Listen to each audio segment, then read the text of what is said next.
Shalom Bapak Ibu Saudaraku, kita bersyukur Tuhan pertemukan kita di Sabtu pagi ini. Tentu itu adalah anugerah dan berkat dari Tuhan buat saudara dan saya. Maka mari kembali kita merenungkan firman Allah sebelum kita menutup minggu ini.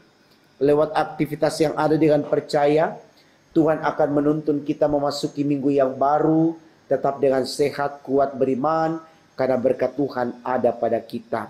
Kita berdoa saudaraku sebelum kita membaca Alkitab. Mari kita berdoa. Tuhan Yesus, terima kasih karena Engkau sudah berkati kami di sepanjang minggu ini.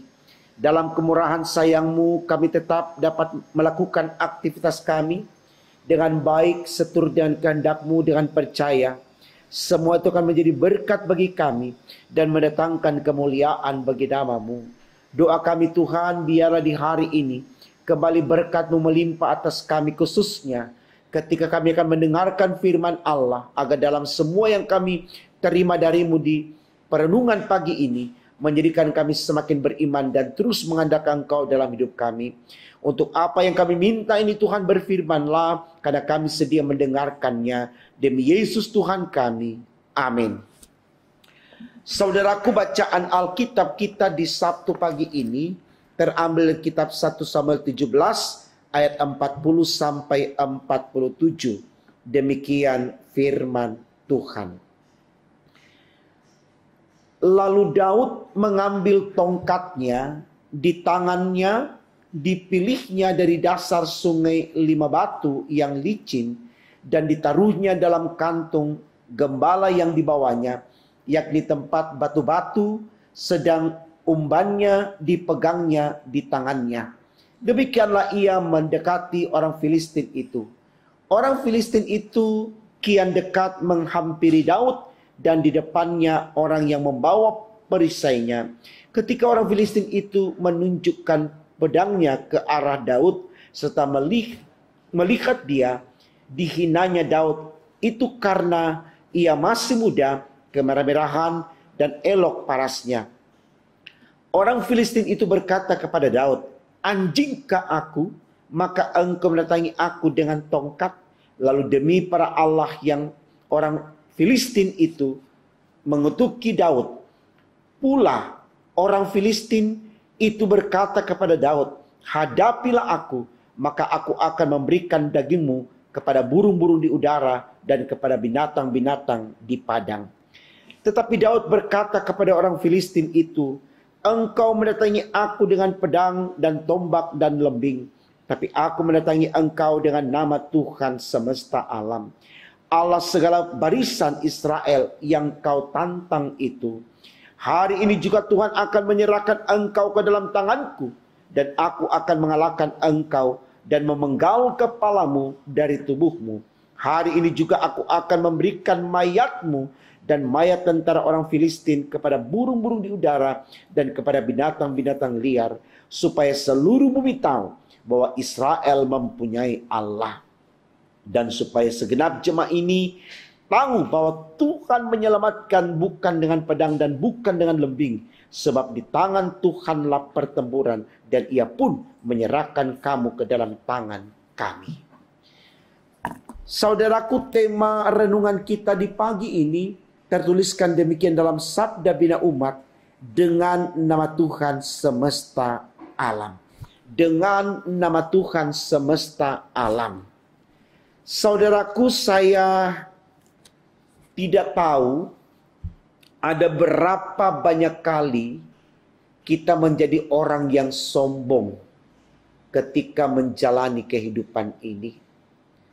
Orang yang sombong dalam pengertian orang yang tidak mengandalkan Allah, orang yang angkuh, orang yang tinggi hati, sehingga dengan keangkuhan dan tinggi hati itu, dia dengan mudahnya merendahkan orang, dengan mudahnya menganggap enteng orang, dan tentunya masih banyak lagi yang kemudian menjadi sesuatu yang dia lakukan akibat dia memiliki kesombongan atau tinggi hati itu tadi, ya. Yang pastinya orang tersebut akan memiliki sifat yang tidak baik, ya.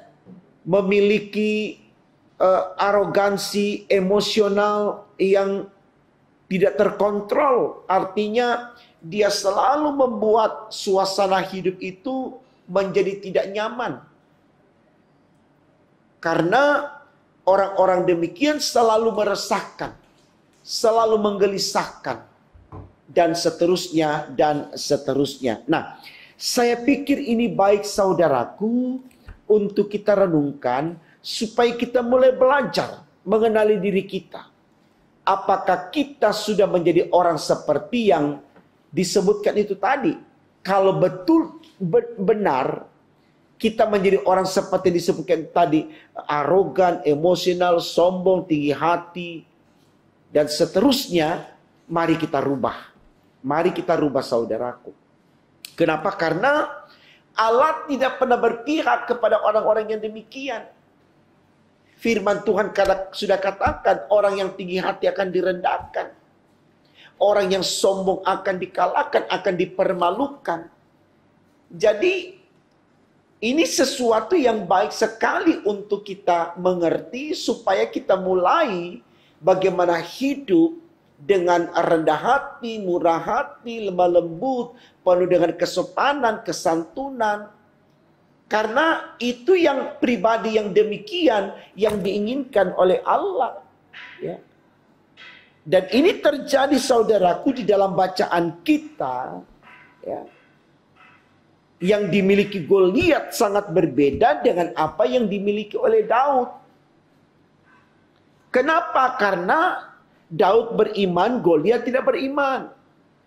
Kalau orang yang beriman, pasti dia katakan seperti apa yang ditulis di tema khotbah kita. Dengan nama Tuhan semesta alam. Artinya apapun yang dia lakukan, dia dasari atau dia dasarkan di dalam nama Tuhan. Tidak keluar dari itu. Sehingga kendati pun dia tidak memiliki sesuatu yang menurut ukuran manusia kuat. Tapi kalau dia melakukan itu dalam nama Tuhan, dengan sendirinya kekuatan ada padanya. Karena dengan demikian Tuhan itu adalah kekuatannya. Kembali lagi firman Allah selalu saya katakan saudaraku, dan ini berulang-ulang sudah saya katakan, mudah-mudahan kita semakin menjadi mengerti, ya. Tuhan sudah bilang, jika engkau di pihakku maka tidak akan ada lawanmu. Dan ini yang coba dibangun oleh Daud di dalam bacaan kita saudaraku. Luar biasa tekanan yang didapatkan dari Goliat. Tapi karena Daud punya iman, dia tidak peduli dengan kata-kata Goliat. Dia sangat direndahkan. Ya, dia sangat dipandang enteng oleh Goliat. Ya, coba kita lihat bacaan kita. Ayat 42. Ketika orang Filistin itu menunjukkan pedangnya ke arah Daud, setelah melihat dia, dihinanya Daud itu karena ia masih muda, kemerah-merahan dan elok parasnya. Orang Filistin itu berkata kepada Daud, anjingkah aku, maka engkau mendatangi aku dengan tongkat. Ya. Begitu dia mengkondisikan Daud itu sebagai sosok yang kecil sekali, ya. Tapi mari kita lihat saudaraku, bagaimana respon Daud di dalam ayat yang ke-45 dikatakan begini. Tetapi Daud berkata kepada orang Filistin itu, engkau mendatangi aku dengan pedang dan tombak dan lembing, tapi aku mendatangi engkau dengan nama Tuhan semesta alam.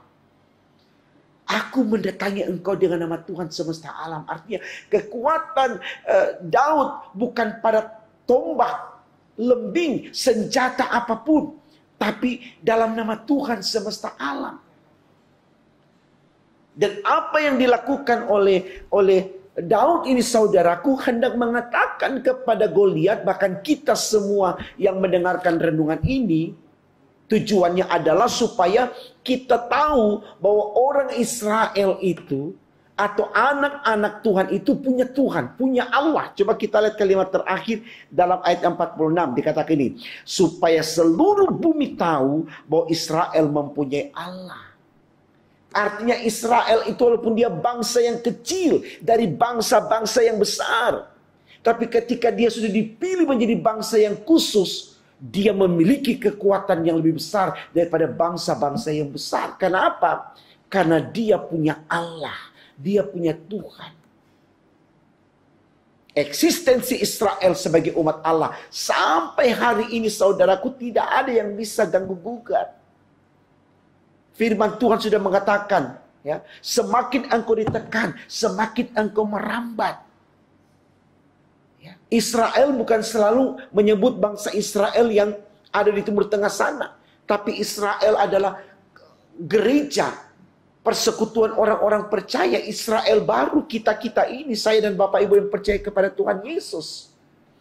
Eksistensi kita, saudaraku, selalu diperhitungkan dalam komunitas majemuk. Karena kita punya Tuhan. Ya. Dan betul, saudaraku, ketika Daud menggunakan senjata iman dengan menyebut, aku maju melawan engkau dalam nama Tuhan semesta alam, Goliat yang sombong tadi itu, yang merasa badannya besar, senjatanya lengkap, ya, dikalahkan tidak dalam hitungan yang banyak. Seketika, sekejap. Begitu Daud menyerangnya, dia jatuh. Bukan cuma jatuh tergeletak, pingsan, tapi mati. Saya pikir ini spirit bagi kita, saudaraku, untuk mulai mengandalkan Tuhan dalam hidup kita. Maju memerangi hidup ini atas nama Tuhan kita. Mau menghadapi virus, mau menghadapi masalah ekonomi, masalah pekerjaan, masalah pergaulan, masalah pelayanan dalam gereja atau di masyarakat dimanapun, maju dengan nama Tuhan kita Yesus Kristus. Percaya Allah yang Immanuel, Allah yang selalu menyertai kita, akan terus memberkati kita. Ya. Jangan lupa, saudaraku, sebut nama Tuhan di dalam kita melakukan apapun. Karena di luar Tuhan itu sia-sia adanya. Selamat berkarya dalam pimpinan Tuhan. Yakin bersama dengan Tuhan kita akan mengalami berkat-berkat-Nya sekarang sampai selama-lamanya. Amin. Mari kita berdoa, saudaraku. Terima kasih Tuhan karena Engkau sudah memberkati kami lewat firman-Mu di pagi ini. Kami yakin percaya firman ini akan terus menyemangati kami untuk bagaimana mengandalkan Engkau di totalitas hidup kami. Sehingga bersama dengan Engkau kami tidak akan takut gentar menghadapi tantangan seperti apapun Tuhan. Karena Engkau kekuatan kami, Engkau pemenang dari semua yang ada di muka bumi ini. Engkau yang menentukan, karena Tuhan biarkan kami andalkan Engkau. Sehingga hidup kami selalu mempermuliakan nama-Mu dan di dalamnya kami selalu terberkati. Kami akan melewati minggu ini dan siap memasuki minggu yang baru dalam keyakinan Tuhan bersama dengan kami. Doa kami Tuhan sempurnakan dan kabulkan. Karena kami berdoa hanya dalam nama Tuhan Yesus, Allah kami yang hidup. Haleluya, puji Tuhan. Amin.